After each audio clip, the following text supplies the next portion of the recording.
Hey guys, welcome to MathTech. Today we'll be learning how to turn off profile views on TikTok, and now let's dive right in. Now to turn off profile views on TikTok, first open up your TikTok app, and on this interface at the bottom right corner of the screen you can see your profile icon available for us. Tap on that profile icon, and on this interface again at the top right corner of the screen you can see there is a three-lined icon and a two footprints icon or shoes icon over here, guys. Just beside the three-lined icons, tap on there, and then you'll be redirected to this panel where you can see the gear or the settings icon again at the top right corner of the screen. Tap on over there, and over here you can see the profile history option available for us.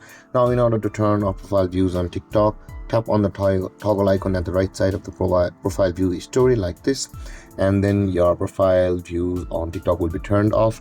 And with that being said, guys, this is how to turn off profile views on TikTok. And if you have any confusions or questions regarding the topic, feel free to comment in the comment section below, and don't forget to like, subscribe and hit that bell icon for more videos. Thank you for watching, guys. Peace.